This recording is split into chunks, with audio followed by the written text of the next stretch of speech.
सूर्य मणि यंत्र के रूप में आपके सन्मुख लेकर आए हैं प्रोफेसर गुरदीप अरोड़ा जी। पूजा विधि से अभिमंत्रित कर प्रोफेसर गुरदीप अरोड़ा जी ने सूर्य मणि यंत्र को तैयार किया है, जो इंसान फोबिया यानी डर की बीमारी से पीड़ित है उन्हें निडर बनाता है। नौकरी नहीं मिलती तो उसमें मदद करता है, नौकरी है तो उसे स्थिर करता है, भाग्य हमेशा साथ देता है।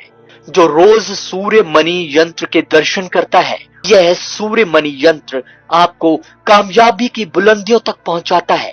आप भी अपना और अपने अपनों का जीवन बदलने के लिए अपने घर ले आए अभिमंत्रित सूर्य मणि यंत्र। नमस्कार जी, मैं Shifali secret of your life program में आपका ढेर सारा स्वागत करती हूँ। तो आज आपको पता है प्रोफेसर गुरदीप अरोड़ा साहब जो हैं हरिद्वार में बैठे हुए हैं। तो आज प्रकृति के पास बैठे हैं तो प्रकृति की भी बातें करेंगे, ज्योतिष की भी बातें करेंगे। आज हम ऐसा सीक्रेट खोलेंगे, शायद ही कभी किसी ज्योतिषी ने ऐसी बात करी हो, क्योंकि बात आती है जीते जागते भगवान की, सूर्य देव की। हमने बहुत सारी बातें की गुरुदेव के ऊपर, शनि देव के बारे में बताया, हमने राहु देव के बारे में बताया, लेकिन सूर्य देव के बारे में बहुत बार प्रोफेसर गुरदीप अरोड़ा साहब ने बात की। लेकिन सूर्य से 36 प्रकार की किरणें यहाँ पे आती हैं। 9 प्रकार की हम बोल देते हैं, वैसे 36 आती हैं लेकिन 9 ही गिरती हैं। लेकिन बहुत सारी बातों का ज्ञान लेना है हमने प्रोफेसर गुरदीप अरोड़ा साहब से। सूर्य देव 12 नाम, 12 राशियाँ हमारी, लेकिन कौन सी राशि अगर कौन सा नाम ले और वो तरक्की पा जाए, बहुत सारी बातों का ज्ञान लेना है हमें। तो इस एपिसोड्स को आपने ज़्यादा से ज़्यादा लोगों तक शेयर करना है, क्योंकि जीते जागते भगवान की बात की है। अगर हम कोई स्टोन पहनते हैं राहु का, केतु का, शनि देव का, सूर्य किसी का भी, मूंगा जैसे डाल देते हैं, मंगल देव का डालते हैं, अगर सूर्य की रेस नहीं है तो ये स्टोन भी वर्क नहीं करते।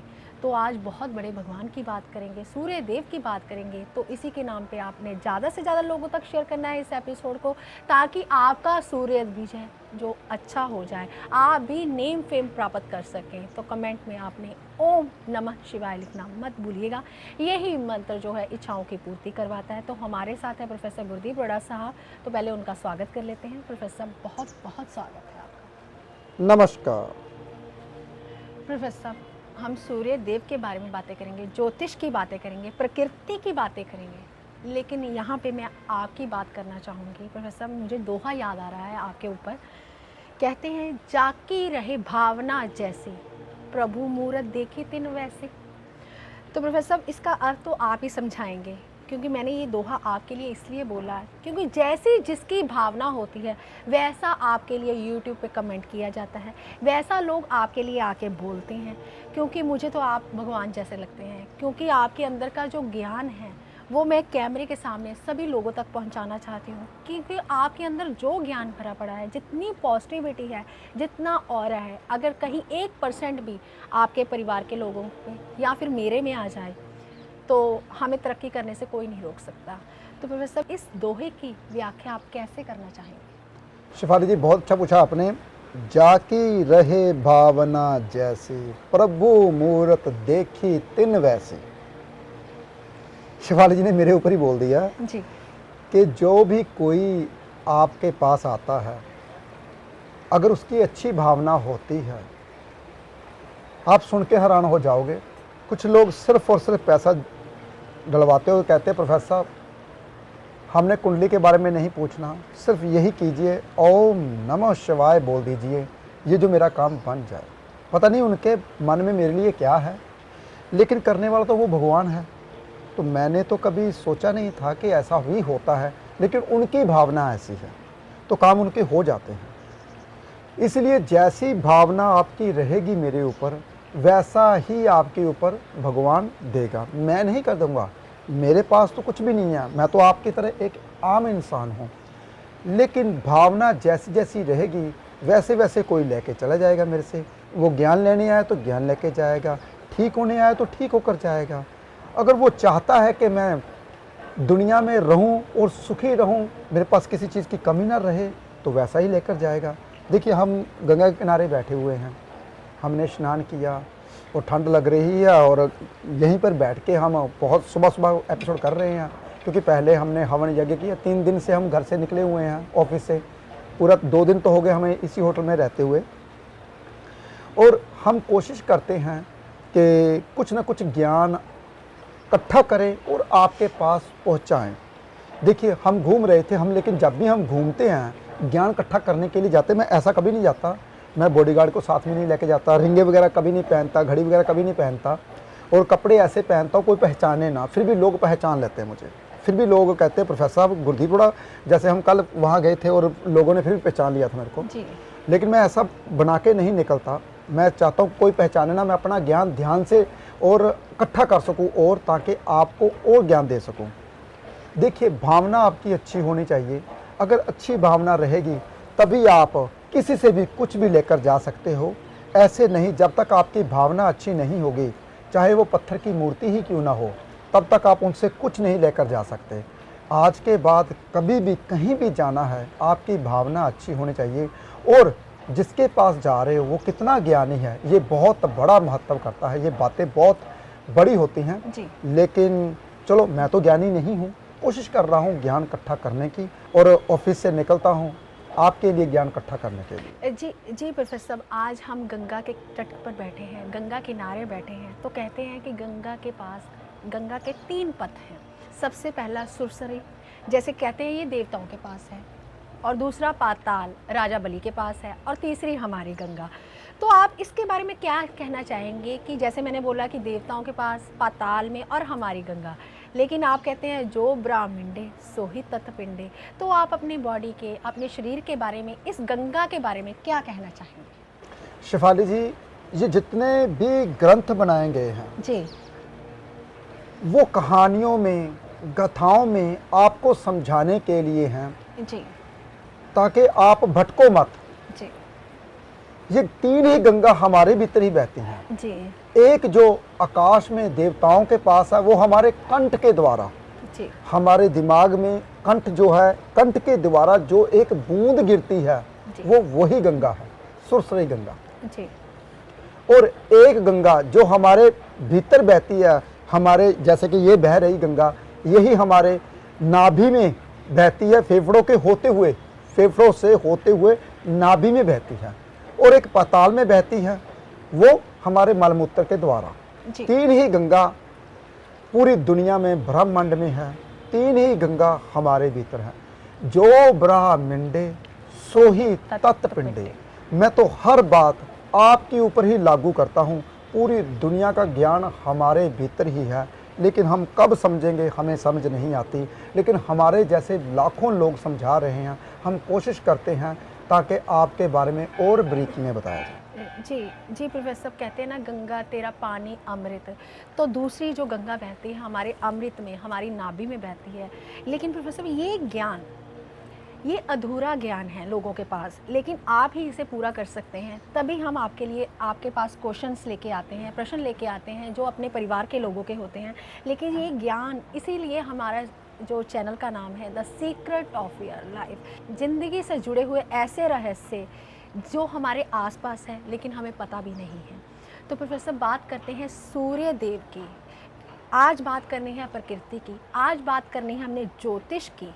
तो प्रोफेसर सूर्य देव के 12 नाम, तो 12 राशियाँ, जैसे कि पहली राशि से अगर स्टार्ट करो, ओम सूर्याय नमः, ओम मित्राय नमः, ओम रविये नमः, ओम खगाय नमः, ओम भान्वे नमः, ओम पूष्णे नमः, ओम हिरण्यगर्भाय नमः, ओम मारीचाय नमः, ओम आदित्याय नमः, ओम सावित्रे नमः, ओम अर्काय नमः, ओम भास्कराय नमः। ये सूर्य देव के 12 नाम हैं। तो प्रोफेसर साहब ये कैसे एक नंबर राशि वाले अगर ये नाम का उच्चारण करके सूर्य देव को जल दें, क्या वो बुलंदियों को प्राप्त कर सकते हैं? जो वो तरक्की करना चाहते हैं वो प्राप्त कर सकते हैं, जो वो नेम फेम लेना चाहते हैं आज की डेट में वो ले सकते हैं? बिल्कुल शिफाली जी, जैसे कि मेष राशि से शुरू होकर मीन राशि तक 12 नाम हैं सूर्य देव के। जी, मेरे को तो कभी कभी याद भूल जाता है, ये शिफाली याद रखती है। जी, ये सच बता रहा हूँ, दिल की बात बता रहा हूँ। और अप्रैल से शुरू होती है पहले नाम ओम सूर्य देवाय नमः, मैं बोलता हूँ। जी। वैसे ओम सूर्याय नमः आप बोल सकते हैं। जिसकी मेष राशि है वो ये नाम बोल सकता है। जैसे कि मेष राशि से शुरू होकर मीन राशि तक, अप्रैल से शुरू होकर मार्च तक, हम तो अप्रैल से शुरू करते हैं भाई, 13 अप्रैल को, 14 अप्रैल जैसे ही आती है सूर्य की संक्रांति शुरू हो जाती है, जी। सूर्य मेष राशि में आ जाते हैं।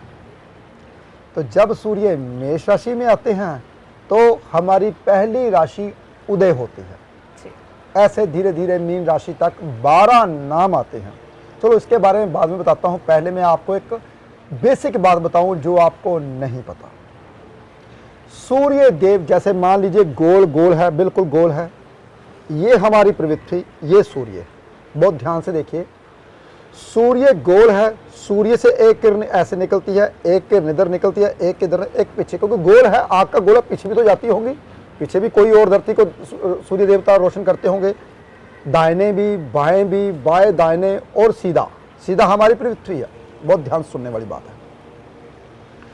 सूर्य की एक किरण से 9 किरणें आगे निकलती हैं, यानी कि 4 किरणें निकलती हैं, 4 9 चौका 36। हमारी हिंदी लिपि के 36 ही अक्षर हैं। जी। जो हमारे ऋषि होते थे बहुत ज़्यादा समझदार और पढ़े लिखे होते थे, हम तो नलायक अनपढ़ हैं, ये बात दिल में बहुत ध्यान से समझिए। हम प्रकृति को कभी समझ नहीं पाते, सीधा ज्योतिष में आ जाते हैं। जब तक आप प्रकृति को नहीं समझोगे ज्योतिष कभी नहीं कर पाओगे। मैं यहाँ पे बैठा हूँ ना, मैंने कल भी बताया था, मेरे आंखें बंद करके ये जो आवाज़ आ रही है ना, इसको सुनने को मन करता है। पानी के अंदर बहुत शांति है, इसलिए मेरा बोलने को मन नहीं करता। चलो एपिसोड तो करना है, इसलिए बता दूं आपको। ये जो हिंदी लिपि के हमारे 36 ही अक्षर हैं, तो 36 किरणें बाहर आती हैं। जी। अगर वो चारों किरणें धरती की ऊपर आ जाएं तो धरती फट जाएगी। जी। यानी कि बहुत गर्म होता है सूर्य, तो चारों किरणें दाएं से बाएं से पीछे से भी आगे आ जाएं, धरती फट जाएगी। धरती में सिर्फ एक किरण ही आती है जो कि 9 में डिवाइड हो जाती है। ठीक है, बहुत ध्यान सुनिए। और पृथ्वी में 8 वसु हैं जो पृथ्वी की रक्षा करते हैं, जैसे कि 8 दिशाएं मान लीजिए। इसके पीछे भी बहुत बड़ी कहानी है। पृथ्वी में 8 वसु हैं जो कि 8 दिशाओं का इशारा करते हैं। और कहते ना 8 वसु की कहानी बता दूं। जैसे कि लास्ट वसु था, क्या नाम था उसका, प्रभास। उन्होंने क्या किया था, महामुनि की गाय चोरी चुरा ली थी। कौन सी गाय, कामधेनु गाय।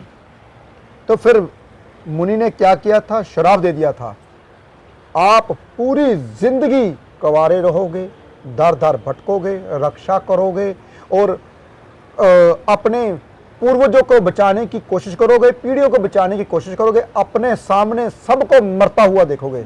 सभी वसु मुनि के पांव को हाथ लगाने लगे, हे भगवान ऐसा मत कीजिए, हमारा क्या कसूर। वो कहने लगे, ठीक है आप धरती पर जन्म लोगे, जो मैंने श्राप दे दिया वो तो तय है, लेकिन आप सातों की मुक्ति उसी टाइम हो जाएगी जैसे ही आप जन्म लोगे। लेकिन जिसने चोरी की थी 8वां, आप ये चीजें जो मैंने बताई ये भुगतोगे ही भुगतोगे। 8वां वसु कौन था, भीष्म पितामह, महाभारत। और जो 7 वसु कौन थे, जिसको गंगा मैया 7 की 7 पानी में डुबोती थी।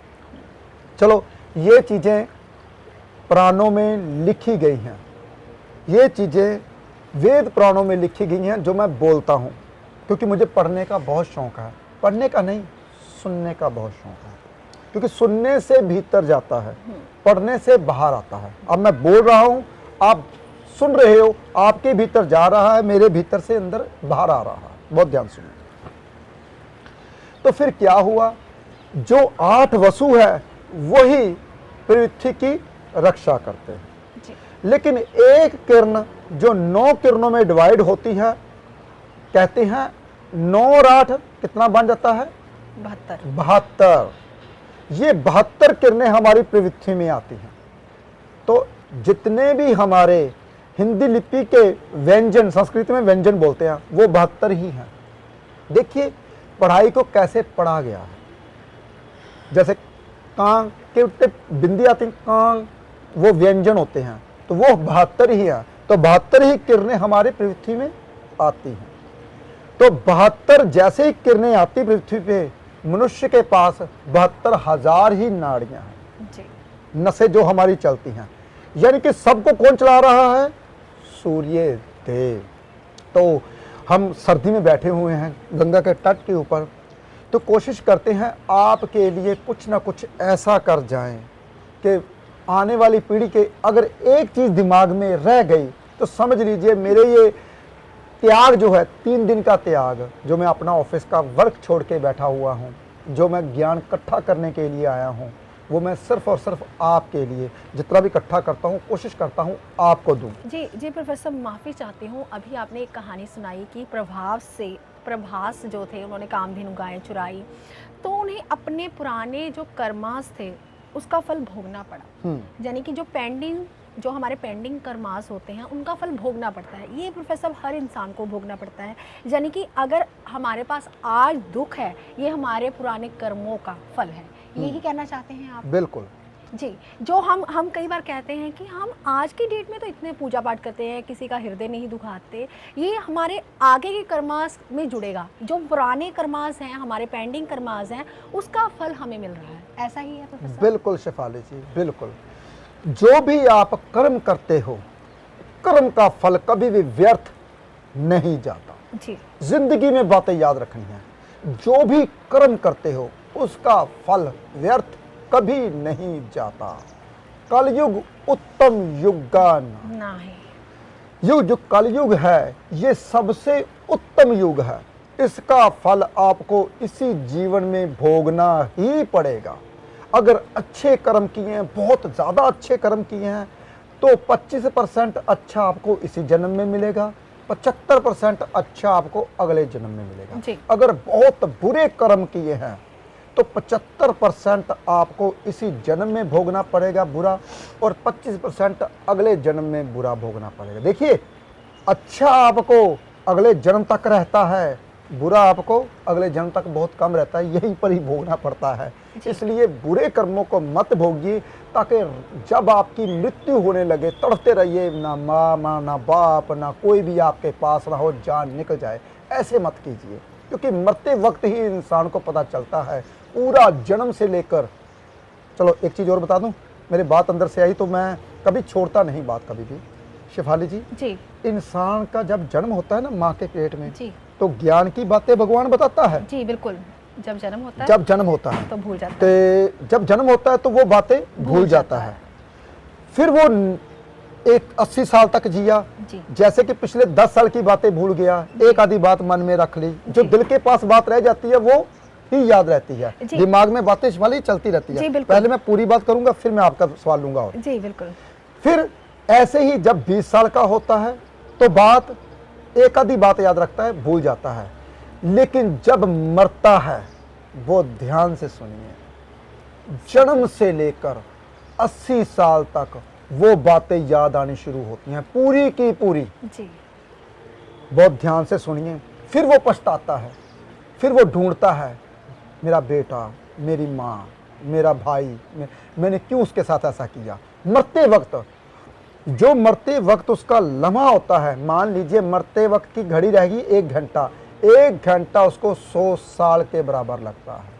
कहते हैं ना, चलो मान लीजिए आपका पेट दर्द कर रहा है, बहुत ध्यान से सुनिए, पेट दर्द कर रहा है, ऊपर से आ गई रात, तो रात आपकी गुजरने की नाम ही नहीं लगी। पेट दर्द, कब, अब कितना टाइम हुआ, 12 बजे, हाय कब सुबह हो, कब मैं डॉक्टर के पास जाऊं, अभी 1 ही बजा है, अभी 1:30 ही बजा है, अभी 2 ही बजे है। यानी कि एक रात 1 साल जैसी लगती है। बहुत ध्यान से देखिए, दुख कभी नहीं कटता।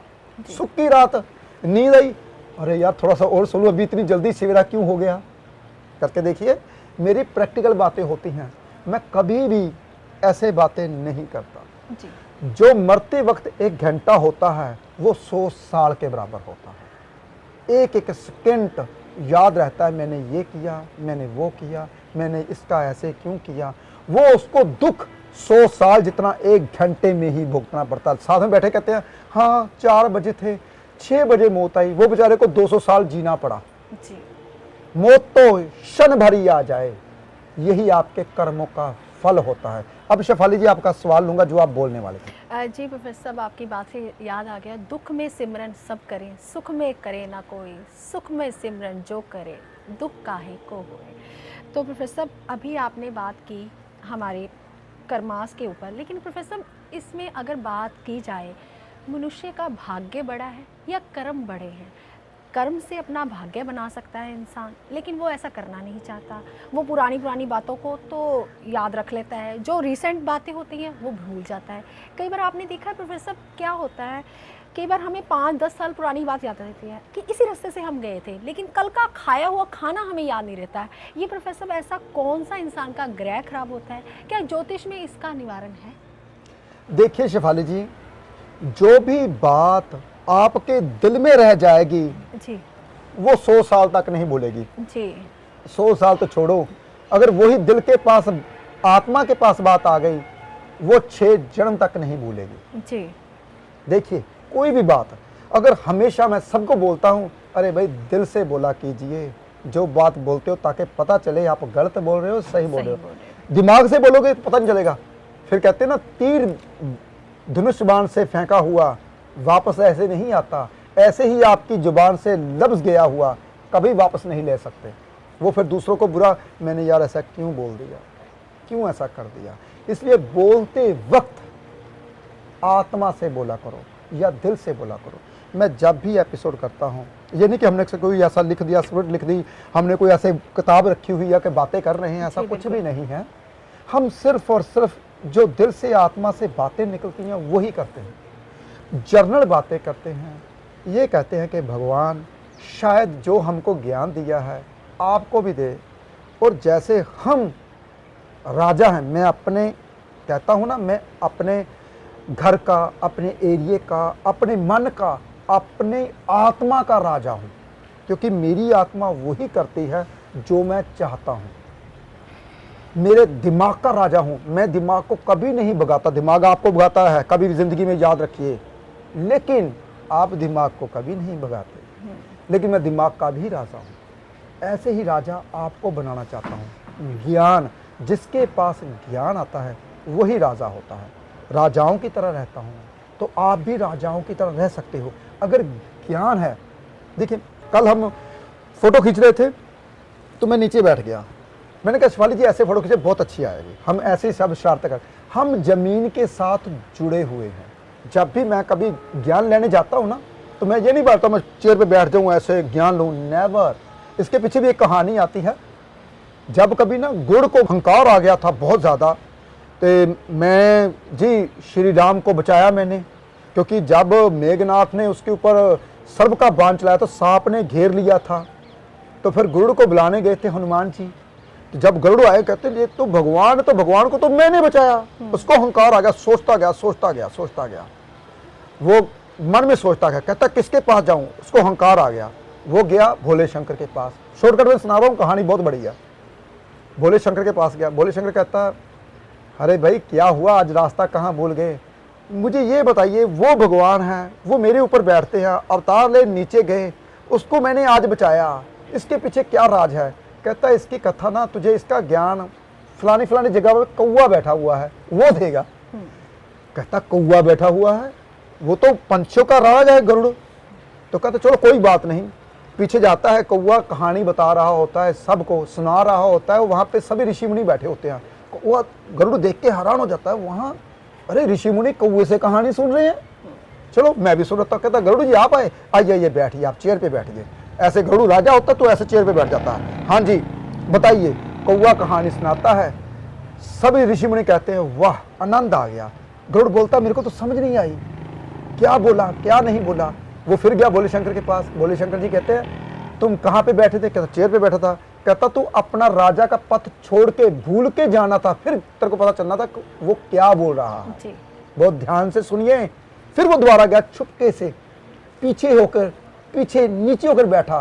फिर उसे कहानी कथा याद आई कि वाकई में ये सब कुछ ज्ञान भगवान की लीला ही है। तो भगवान की लीला क्या हुई, वो राजा था, कौवे से ज्ञान मिला उसे। क्यों मिला, ये इसके पीछे कौवा कौन था वो बहुत बड़ी कहानी है, मैं फिर से बता रहा हूँ। राजा को कई दफ़ा अपने छोटे छोटे जानवरों से भी ज्ञान लेना पड़ता है। क्यों राजा, पुराने राजा वो बाहर क्यों जाते थे, बताओ मुझे। वो रात को भेष बदलकर प्रजा के भीतर क्या करने जाते थे, कि कोई मेरे लिए क्या बोल रहा है, क्या जान रहा है। जो मैंने कहानी सुनाई है ना, ये काग भुसंडी की कहानी थी। मैं सुनाऊंगा बहुत, ये बारीकी में बताऊंगा कहानी आपको, लेकिन मैं आपको ये बताना चाहता हूँ, राजा बन के ज्ञान नहीं ले सकते। अगर मैं गुरदीप बड़ा बन के जाऊँगा ना तो कभी ज्ञान नहीं ले सकता। मैं रिंग वगैरह, घड़ी वगैरह सब कुछ उतार के जाता हूँ। ये कड़ा भी मैं पीछे लुको लेता हूँ, छुपा लेता हूँ। ये माला भी मैं उतार देता हूँ। अभी मैं ये रिंग वगैरह कोई नहीं पहन रखी, तो मैं सिंपल साधारण इंसान बन के जाता हूँ जब कभी कहीं पर ज्ञान लेना होता है। तो लोग फिर भी पहचान लेते हैं। शिफाली जी आपको तो पता ही है। जी जी प्रोफेसर। लेकिन मैं बहुत ज्यादा नीचे कहता हूँ ना, मैं घास के साथ जुड़ा हुआ हूँ, पेड़ के साथ भी नहीं, घास के साथ, तो जो हमेशा पाँव में ही रहती है। जी। तो चलो शेफाली की ऊपर वही बात करते, नहीं तो शेफाली जी बोलेंगे लैंड पे भटके 20 मिनट का 25 मिनट का एपिसोड हो चुका है। तो हम बातें करेंगे जैसे जैसे शेफाली जी मेरे से क्वेश्चन पूछेंगे। शेफाली जी ने पूछा सूर्य के 12 नामों का, जो 12 नाम है उसके बारे में बताइए। जी प्रोफेसर साहब, कहते हैं कि अगर हमें ज्ञान लेना है तो अपना घमंड जो है वो तोड़ना ही पड़ेगा। तो बात आती है सूर्य देव के ऊपर। मैंने अभी 12 नामों का जिक्र किया आपके सामने, और प्रोफेसर साहब ने पूरा सूर्य देव के बारे में बताया कि सूर्य देव कैसे धरती पे आते हैं। कहते हैं कि अगर ज्योतिष का ज्ञान लेना है तो पूरे ब्रह्मांड का ज्ञान होना चाहिए। तो ये बातें तो प्रोफेसर गुरदीप बड़ा साहब ही बता सकते हैं। तो कौन सी राशि वालों को और कौन से महीने वालों को, यानी कि जिस महीने आपका बर्थ आता है, डेट ऑफ बर्थ होती है, आपका बर्थडे आता है, तो आपको कौन से सूर्य देव का नाम लेना चाहिए ताकि आपके नेम फेम में बढ़ोतरी हो, और जो सरकारी जॉब लेना चाहते हैं उनको मिल जाए, और जो मान यश की प्राप्ति करना चाहते हैं उनको सबको ये सब चीज़ें मिल जाएं। तो प्रोफेसर साहब अगर बात करें आपका महीना जो ज्योतिष के हिसाब से देखा जाए तो अप्रैल से स्टार्ट होता है, तो यानी कि 15 अप्रैल से लेकर 15 मई तक के लोग कौन से सूर्य देव के भगवान का नाम लें और उनके नाम में, उनके यश में बढ़ोतरी हो। शिवाली जी 15 अप्रैल से लेकर 15 मई तक ओम सूर्य देवाय नमः, आप ये भी बोल सकते हैं ओम सूर्याय नमः। अगर 15 अप्रैल से लेकर 15 मई तक जिसका जन्म है वो ये जल दें, और जल में फूल, और कौन से फूल, पहले ये बात जरूरी है, हमेशा आपने गुलाब के फूलों का, खुशबू गुलाब के फूल बीच में डाल लीजिए। मैं अलग अलग नहीं बताऊंगा उसमें क्या डालना है, उसमें क्या डालना है, क्योंकि बहुत ज़्यादा एपिसोड और भी लंबा हो जाएगा। मैं शॉर्टकट में बता रहा हूँ। थोड़ी सी शक्कर, जो गुड़ की शक्कर होती है, और जो गुलाब फूल होते हैं वो बीच में डाल के सभी नामों का आप ले सकते हो। मैं नाम बोलूँगा। अब 15 अप्रैल से लेकर 15 मई तक ओम सूर्य देवाय नमः। जी जी प्रोफेसर साहब, अगर बात आती है 15 मई से लेके 15 जून तक, तो ये लोग कौन से सूर्यदेव भगवान का नाम लें ताकि इनका यश मान बढ़ोतरी होती रहे। शिवाली जी ऐसे बहुत लंबा हो जाएगा, मैं ही बोल देता हूँ जी। 15 मई से 15 जून तक ओम मित्राय नमः, इसका आपने नाम लेना है और सूर्य को जल देना है। बता मैंने दिया, गुलाब के फूल और आपने शक्कर डालनी है। 15 जून से लेकर 15 जुलाई तक ओम रविये नमः। 15 जुलाई से लेकर 15 अगस्त तक ओम भानुवे नमः। 15 अगस्त से लेकर 15 सितंबर तक ओम खगाए नमः। 15 सितंबर से लेकर 15 अक्टूबर तक ओम पूषणे नमः। 15 अक्टूबर से लेकर 15 नवंबर तक ओम हिरण्यगर्भाय नमः।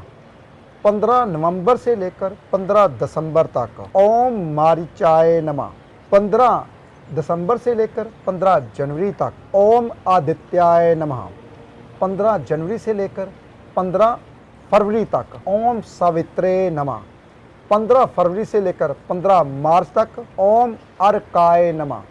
15 मार्च से लेकर 15 अप्रैल तक ओम भास्कराय नमः। देखिए, ये जिस जिस महीने आपका जन्म होता है ये नाम आप लेकर भगवान को अर्घ दे सकते हो। वो मैंने बता दिया बीच में क्या क्या डालना है। प्रोफेसर साहब, अभी आपने 12 नामों का जिक्र किया कि कौन से बर्थ वाले कौन सा नाम ले सकते हैं, लेकिन सूर्य से काफ़ी सारी बीमारियां आती हैं, दिल की बीमारियां आती हैं, जैसे हार्ट अटैक आ गया, हड्डियों की प्रॉब्लम आ जाती हैं।